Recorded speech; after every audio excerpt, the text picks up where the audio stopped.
I mean, the Niners talk about Trey Lance. The players talk about Trey Lance. When asked, Kyle talks about Trey. They have nice things to say, but then they're like marketing team.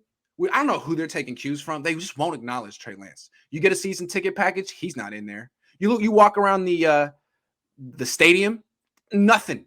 No pictures of him. You still see Jimmy Garoppolo's face. Now, maybe they haven't gotten around to changing stuff, but like, what is that? How is he the guy who must not be named? That's a really good question, but I do think that it has a lot to do with inside the stadium that they haven't gotten around to changing that stuff. I'm sure. Because I definitely have a feeling that all that stuff is going to be Trey after a while. I would hope so, but yeah, I'm with you.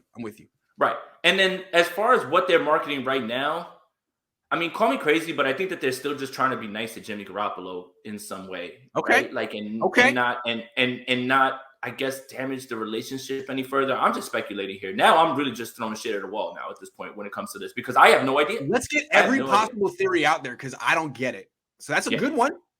I have no idea. Piss off Jimmy Garoppolo further. Although I think every day that they don't cut him is pissing off Jimmy Garoppolo further. I think I would imagine that him and his agent have long talks at night on the phone. Like, can you fucking believe the Niners didn't cut you? They didn't spend any caps. They could have spent $27 million on their team, and they were like, "Nah, fuck Jimmy. Let's just be hella petty." Like, I can't believe it happened. A little bit about the Jimmy thing. So I had the doc from 95.7 The Game on my channel actually. Dr. Narav? I asked him. Yes, amazing guy, super great, amazing guy. Anybody who hasn't seen this episode on my channel, please check it out. Informative stuff about Mike McGlinchey, Jason Verrett, all of them. But we talked Jimmy Garoppolo and his injury. And I said, Doc, the top tier guys, let's say Josh Allen, Patrick Mahomes, Aaron Rodgers, any of these guys have this same sort of injury and a team is looking to trade for them. Do they hesitate in the way that they have now? And he goes, absolutely not. And he goes, you know why? He goes, you know why? Jimmy Garoppolo doesn't win the same ways that he does. The shoulder injury affects the one thing that you can kind of grasp that Jimmy does well, accuracy, short-term stuff, right? Like quick game. Now, if he can't do that, what is Jimmy Garoppolo doing? He won't even look deep. Yeah. Yes. So he pointed to Cam Newton. He said, Cam Newton won an MVP, right? And he was never known as an accurate quarterback. The shoulder surgery zapped what little accuracy he had left from that. So there's plenty of teams that are looking at him like, we need to see you throw the football because we are not investing any draft capital in a guy that if you are not accurate over the middle or quick timing throws, what do you do? Okay. So, all right. That's the part. Let's put Jimmy on the back burner for a second because we're going to talk about Jimmy next. And the reason we got here is the theory is they're trying to be nice to Jimmy. Okay, maybe. What are other theories though? Because another theory that anti Trey Lance people would go to is that the Niners still aren't sold on Trey and they're scared. That kind of stuff, right? I mean, Chris Sims is saying that.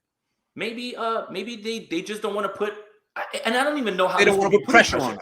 Right. They don't want to put pressure on him. Okay. I don't even necessarily believe that this is somewhat putting pressure because the kid knows what's in front of him, right? And it doesn't matter whether he's on the season tickets or they're plastering his face there. He still knows what the gravity of the situation, what's in front of him. But maybe the 49ers are just like, when you put out something like the future, the franchise, and like it's just like you're doing something that a lot of people want to see, which is staking your claim to the kid, but you're also anointing him. Yeah. Exactly. And isn't it sort of like the opposite? Isn't that what the Jets are doing with Zach Wilson? And the Bears are trying to do with Justin Fields, and you're out there in Jersey, right? How's it going with Zach Wilson? It's like the Niners and it's like Kyle and Saleh are doing the exact opposite with their young quarterbacks, right? It's hard to say that Saleh's way is working. Their marketing of Zach Wilson has tricked the national media into believing that Zach Wilson is in a better situation than Trey Lance is. True. But if you go to the Jets Instagram, it's just Zach Wilson. They started him right away. He was freaking terrible. They went with it. Doesn't mean that's going to work. I mean, he could be announced a bust midway through his second year, right? So we don't know. I mean, with Trey Lance, that's not going to happen if Kyle Shanahan keeps hiding him, if Jimmy Garoppolo sticks around.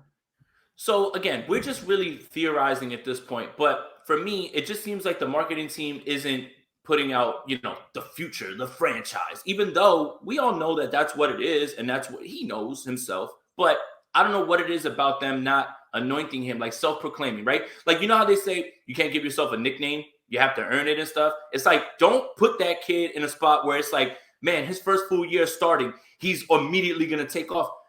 There's going to be bumps and bruises this year, regardless. Like, it's just going to happen. He's literally starting his first few games, you know. So that it's a lot to say automatically the franchise.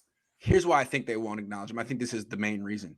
I still think they're holding on to this trade fantasy of Jimmy. Yeah, and I still think the whole organization is telling itself, we can't bench Jimmy until we trade him. We can say Trey's the starter, but Jimmy's a starter too. We can't say Jimmy's the number 2 quarterback because then the value goes from whatever to a third to a sixth or whatever. So I don't think there is any value, but in their minds, they think he's worth at least a third. And then it goes. So what they're going to say is, yeah, we believe in Trey, but what they're doing is no pictures of Trey, no pictures of Jimmy. It's the same treatment. We don't have a quarterback this year. They're on equal ground until they're gone. And what I'm afraid of is that this is going to drag on. It's going to drag on, and they're not going to make a decision, and they're going to both be the starter, and they're going to split reps, and it's going to be bad. But I don't know. We're going to talk about that next. What's up with Jimmy?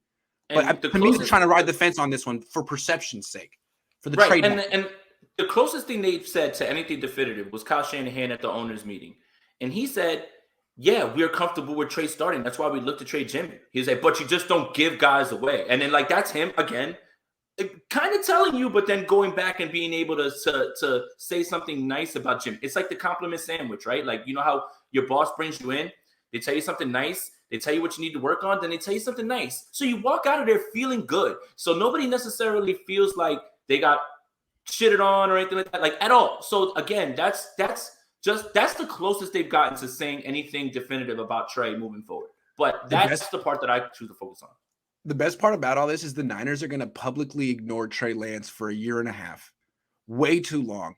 Also, they can trade Jimmy Garoppolo for like a 3rd round pick, maybe, which they'll spend on another running back. That's going to be what's going to happen. And it's going to be so funny to me. Like, really? You drag this whole thing out so you could just take another running back in round 3. You know? Love it. If you get that 3rd rounder for Jimmy, because it's going to be a high 3rd rounder because Carolina's not going to win any games. That's the only place that I could see this happening. You better package it to move up in your draft. Don't stay in the 3rd round and take the next Jalen Hurd, Kyle. No. Do it. No. Move up. Take someone who's really good except for they have a bunch of knee problems. I think you should try. You've had a lot of success. Come on, exactly. Like, if you really drag this Jimmy Garoppolo thing out 2 years, you better get something just terrific with the return. Make it worth it. You better. But a running back. People don't forget. Another running back. Sean O'Leary says the Niners are just a classic example of not recognizing sunk cost. Just cut Jimmy, take the hit, and be free of him. Free up some cash in the final pieces and clear the deck for Trey. Yeah, man, it's like the Rams. If they could have done that with Jared Goff, they would have. They traded him because they had to. And they ate the money. And they ate the money. They were like, screw it. We'll pay you to get him out of here. And look at them. They won a Super Bowl. Damn it. What I like about the Rams is they're owned by billionaires, but it really does seem like their attitude is like, fuck it. Like, we want to make money, but we also want to win. So we're going to spend whatever it takes. The Niners attitude is like, yeah, we want to win, but we also have like 40 investments. We're venture capitalists. Our business is making money. We're not going to do anything irresponsible. Like, do something fucking irresponsible. You're in a division of a team that does irresponsible shit. This organization was founded on doing irresponsible shit back in the 80s. Like, how are you going to turn around and be like, we are totally compliant with the cap? It's like, great, man. Wonderful. Give Parag another medal.